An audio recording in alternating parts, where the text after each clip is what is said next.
welcome back to Nuggets. Today, the story is about presence and the pen. Back in 1994, I was attending the Psychic Entertainers Association's presumptuously named convention, the Meeting of the Minds. Rather than stay in the hotel for lunch, a group of us decided to visit a kind of a high-end restaurant. This was Minneapolis, the city with the giant spoon and the apple sitting in it, in case you've seen the postcards. This was back when people wanted to go to Minneapolis. So the group of us strolled across the green, got to the restaurant, led to a table, a lovely meal. We enjoyed, we had a couple of bottles of wine, so we really enjoyed, period.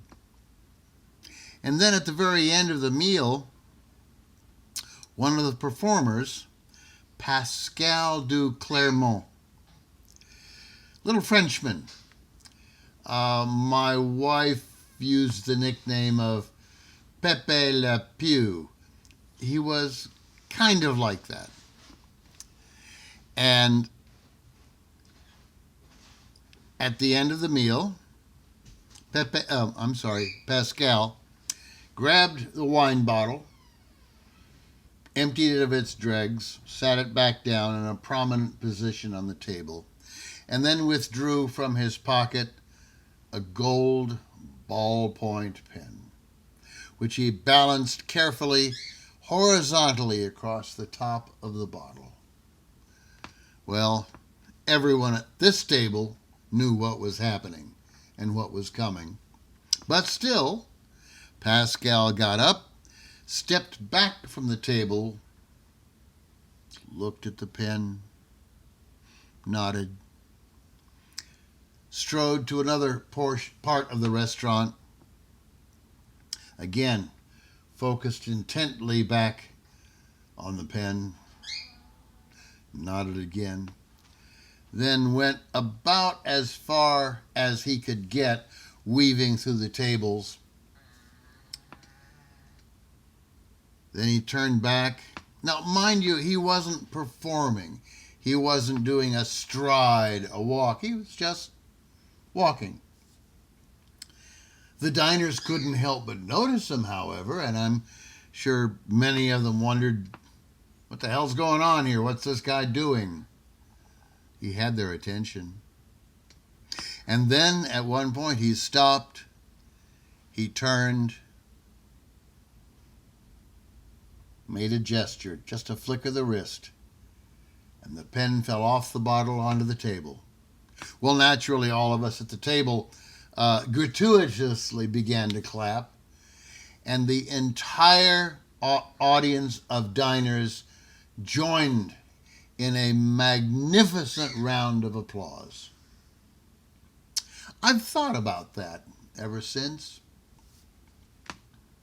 Why did that happen? Well, for one thing, Pascal had presence. The audience, the diners, could see that he was up to something. They didn't know what. He didn't do a ta-da gesture. He just flicked, and it happened. I think that's one of the keys. Sometimes we let our own desire to create a moment get ahead of itself. Pascal knew that all he had to do was drop the pen, and the audience joined in the applause. I'm going to carry that memory with me for a very long time because it illustrates something that I've always known, but in this case was proved again to me. That if a performer offers purpose and not just randomness, it will be rewarded. That's the story. Thanks for watching. I'm Lee Earl. Come back.